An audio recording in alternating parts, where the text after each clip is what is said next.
MS Excel की इस video में आज हम जानेंगे एक्सटर्नल टेबल डेटा के बारे में, जो कि हमें टेबल डिज़ाइन टैब में मिलता है।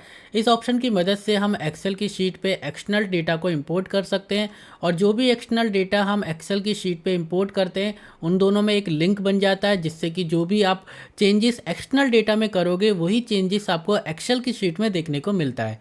एक्सेल में एक्सटर्नल डेटा को इंपोर्ट कराने के लिए हमें जाना होता है डेटा टैब में। इसके बाद गेट डेटा पे क्लिक करेंगे तो यहाँ पर हमें काफ़ी सारे ऑप्शन मिल जाते हैं डेटा को इंपोर्ट कराने के लिए, जैसे कि हम फाइल के थ्रू डेटा इंपोर्ट करा सकते हैं, डेटाबेस के थ्रू। इसके अलावा और भी यहाँ पर ऑप्शन मिल जाते हैं। इस वीडियो में मैं आपको एक्सेल की फाइल, नोटपैड फाइल और एमएस एक्सेल डेटाबेस की मदद से डेटा को इंपोर्ट करा के दिखाऊंगा, और इनमें हम चेंजेस करेंगे और ये देखेंगे कि जो भी चेंजेस हम इनमें कर रहे हैं वो हमें एक्सेल की शीट में देखने को मिल रहा है या नहीं। इसके बाद जो आने वाली जो मेरी वीडियो होगी उन वीडियो में मैं आपको बाकी के इन ऑप्शन की मदद से भी डेटा को इंपोर्ट करा के दिखाऊंगा और चेंजेस भी करके देखेंगे। ठीक है, तो मैंने डेस्कटॉप पे एक फोल्डर बना रखा है स्टूडेंट डेटा के नाम से, और इसमें मैंने 3 फाइल क्रिएट कर रखी है, एमएस एक्सेस की, नोटपैड की और एक्सेल की। मैं नोटपैड की फाइल ओपन करके दिखाता हूँ। इसमें मैंने स्टूडेंट का डेटा बना रखा है, और यही सेम डेटा मैंने बाकी की दोनों फाइल में भी बना रखा है, यानी एमएस एक्सेस और एक्सेल की फाइल में। हम यहाँ पर क्या करेंगे कि इन तीनों फाइलों का डेटा एक्सेल में इंपोर्ट करेंगे, और जो भी चेंजेस हम इन तीनों फाइल में करेंगे वो चेंजेस हम एक्सेल की शीट पे देखेंगे कि हमें वो चेंजेस देखने को मिल रहा है या नहीं मिल रहा। ठीक है, तो हम क्या करेंगे, सबसे पहले अपने एक्सेल पे जाएंगे। यहाँ पर मैं एक न्यू वर्कबुक ओपन कर रहा हूँ, और जो पुरानी वाली मेरी जो वर्कबुक है उसको मैं यहाँ पर क्लोज कर रहा हूँ। ठीक है, अब देखिए डेटा टैब में जाएंगे, गेट डेटा पे क्लिक करेंगे, इसके बाद फ्रॉम फाइल, और यहाँ पर सबसे पहले मैं नोटपैड की फाइल से डेटा इंपोर्ट कराना चाहता हूँ, तो मैं यहाँ पर टेक्स्ट पे क्लिक करूँगा, यानी नोटपैड फाइल के लिए। ठीक है, अब देखिए यहाँ पर मेरा जो फोल्डर है वहाँ पर जाएंगे तो मैं डेस्कटॉप पे जाऊँगा, इसके बाद स्टूडेंट डेटा फोल्डर, और यहाँ मेरी नोटपैड की फाइल है। इसको सिलेक्ट करके इंपोर्ट पे क्लिक करेंगे तो अब हमारे पास एक पावर क्वेरी विंडो ओपन हो जाएगी, और जहाँ पर हमें अपना डेटा दिखाई देगा नोटपैड का। यहाँ पर अगर हमें कुछ चेंजेस करना होता है तो यहाँ पर हम अपने पावर क्वेरी एडिटर की मदद से थोड़ा बहुत चेंजेस कर सकते हैं। इसके अलावा अगर आप यहाँ पर डेटा इंपोर्ट भी कर लोगे इसके बाद भी हमें ऑप्शन मिलता है चेंजेस करने का। ठीक है, तो यहाँ पर मेरा डेटा अभी एकदम सही है, मुझे कोई चेंजेस नहीं करना। तो यहाँ पर सिंपल लोड पे क्लिक करेंगे, लोड का बॉटम में एक बटन होता है, लोड पे क्लिक करेंगे तो हमारा डेटा यहाँ पर एक्सेल की शीट पे इंपोर्ट हो जाएगा। और यहाँ पर देखिए क्वारी, अगर हमें कुछ भी चेंजेस करना है तो यहाँ पर राइट साइड में हमारे पास पावर क्वारी एडिटर का एक ऑप्शन आ जाता है।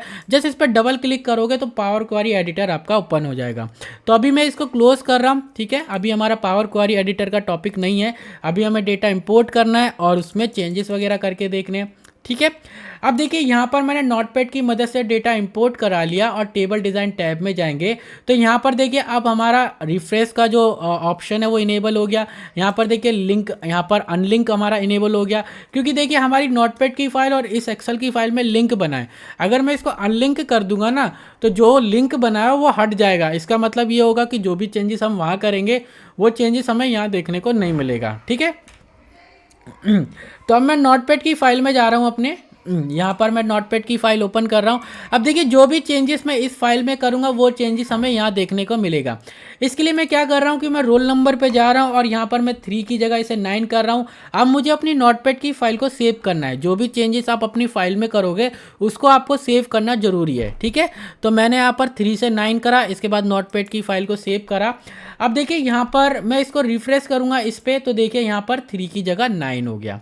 ठीक है, तो यहाँ पर देखिए रिफ्रेश करने से आपने जो भी चेंजेस किया होता है वो यहाँ पर आपको दिख जाता है। लेकिन अगर आप चाहते हो ऑटोमेटिक आपको मतलब रिफ्रेश करने की ज़रूरत ना पड़े, जो भी चेंजेस आप कर रहे हो वो आपका ऑटोमेटिक यहाँ पर रिफ्रेश हो जाए, तो इसके लिए भी हमारे पास ऑप्शन है। उसके लिए हम देखिए कनेक्शन प्रॉपर्टीज़ पे जाएंगे। कनेक्शन प्रॉपर्टीज़ पे जाने के बाद देखिए यहाँ पर हमारे पास कुछ ऑप्शन मिल जाते हैं रिफ्रेश के, जैसे कि देखिए एनेबल बैकग्राउंड रिफ्रेश, जो हम डेटा को रिफ्रेश कर रहे हैं या फिर जो हम बाकी डेटा को रिफ्रेश कर रहे हैं वो रिफ्रेश भी इस पे अप्लाई हो जाए। ठीक है, या फिर अगर हम चाहते हैं कि ऑटोमेटिक रिफ्रेश हो जाए तो हम क्या कर सकते हैं, यहाँ पर देखिए रिफ्रेश एवरी, मतलब हम यहाँ पर टाइम सेट कर सकते हैं। तो यहाँ पर जैसे 60 मिनट है, मैं इसको 1 मिनट कर देता हूँ। ठीक है, 1 मिनट, तो ये क्या करेगा, हर 1 मिनट में ऑटोमेटिक हमारा डेटा रिफ्रेश करेगा। तो जो भी चेंजेस हम एक्सटर्नल फाइल में कर रहे हैं वो हमें यहाँ देखने को मिल जाएगा। इसके अलावा एक और ऑप्शन है यहाँ पर, ये ऑप्शन भी बढ़िया है, इसको भी आप चेक कर सकते हो। इसका मतलब ये होगा कि जो भी चेंजेस आप एक्सटर्नल फाइल में कर रहे हो, इसके बाद जब भी आप अपनी एक्सेल की फाइल ओपन करोगे तो जो भी चेंजेस आपने उस एक्सटर्नल फाइल में करा है वो चेंजेस आपको इसमें दिख जाएगा जब भी आप अपनी इस एक्सेल की फाइल को ओपन करोगे। तो यहाँ पर मैंने इन दोनों को सिलेक्ट कर लिया और यहाँ पर 1 मिनट का टाइम भी लगा दिया।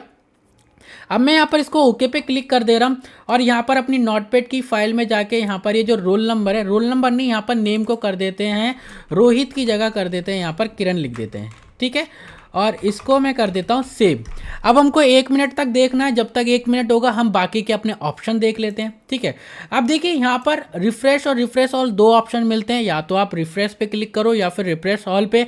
रिफ्रेश मतलब आप एक्टिव सेल, जैसे कि यहाँ पर मैं इस सेल पर हूँ तो ये रिफ्रेश हो गया इस सेल के लिए, वैसे तो ऑल ओवर डेटा के लिए वर्क करता है, और रिफ्रेश ऑल होता है आपके पूरे सेल के लिए, यानी आपकी पूरी शीट के लिए हो गया, ठीक है, पूरी शीट वर्कबुक इसके लिए हो गया। अब यहाँ पर कनेक्शन पे जाएंगे तो देखिए कनेक्शन में मैंने अभी आपको ये दोनों चीज़ बता दी जो कि बहुत इंपॉर्टेंट है।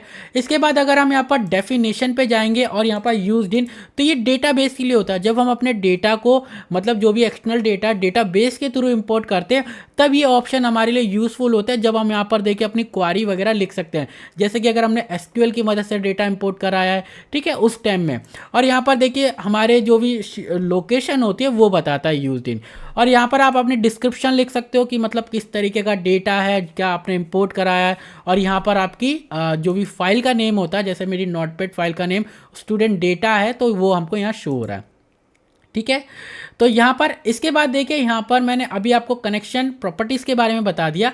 अब यहाँ पर प्रॉपर्टीज़ पे जाएंगे तो यहाँ पर हमारे पास एक्सटर्नल डेटा प्रॉपर्टीज़ मिल जाती है, और यहाँ पर भी देखिए स्टूडेंट डेटा लिख कर आ रहा है। इसके बाद यहाँ पर हमें डेटा फॉर्मेटिंग एंड लेआउट कुछ ऑप्शन मिल जाते हैं, ठीक है, डेटा को किस तरीके से हम इंपोर्ट कराना चाहते हैं, फॉर्मेटिंग एंड लेआउट का, ठीक है। तो यहाँ पर देखिए सबसे पहला इंक्लूडिंग रो नंबर, तो अगर आप डेटा इंपोर्ट करा रहे हो तो रो नंबर चाहते हो तो आपको इसको चेक करना है, अदरवाइज इसको अनचेक रखना है, ठीक है। वैसे ये डिफ़ॉल्ट सेटिंग है, मैं इसमें कुछ ज़्यादा चेंजेस नहीं करता, आप अपने अनुसार चेंजेस कर सकते हो। इसके बाद देखिए यहाँ पर एडजस्ट कॉलम विथ, तो यहाँ पर आप अपनी कॉलम विथ जो भी आप डेटा वहाँ से इंपोर्ट करा रहे हो आप उस कॉलम की विथ एडजस्ट, यानी बाय डिफ़ॉल्ट एडजस्ट रखना चाहते हो, या फिर अगर आप नहीं रखना चाहते तो आप इसको अनचेक करके यहाँ से इसकी जो भी पोजीशन है कॉलम विथ की वो कर सकते हो। सेम ऐसी कॉलम का जो आपने शॉर्ट एंड फिल्टर, जैसे कि मैं एक्सेल की फाइल से डेटा इंपोर्ट करा रहा हूँ और इसमें मैंने शॉर्ट फिल्टर वगैरह कुछ कर रखा है और मैं चाहता हूँ उसी शॉर्ट फिल्टर के साथ डेटा यहाँ पर इंपोर्ट हो जाए, तो इसको चेक करना है। अगर मैं नहीं चाहता तो इसको अनचेक रखना है। ऐसे यहाँ पर सेल फॉर्मेटिंग, अगर मैंने वहाँ कोई सेल फॉर्मेटिंग दे रखी है तो उसी फॉर्मेटिंग के साथ चाहता हूँ तो यहाँ पर मेरे को इसको चेक करना है। अब देखते हैं यहाँ पर 1 मिनट हुआ और ये अभी चेंजेस नहीं हुआ है, शायद मैं एक बार फिर से देख लेता हूँ। मैंने यहाँ पर इस फाइल को सेव भी कर रखा है और यहाँ पर मैं एक बार अपनी प्रॉपर्टीज़ में चलते हैं, सॉरी प्रॉपर्टीज़ में कनेक्शन देखिए हो गया चेंज, ठीक है। 1 मिनट शायद अब हुआ है, यहाँ पर देखिए वो किरण हो गया, यहाँ पर पहले रोहित था।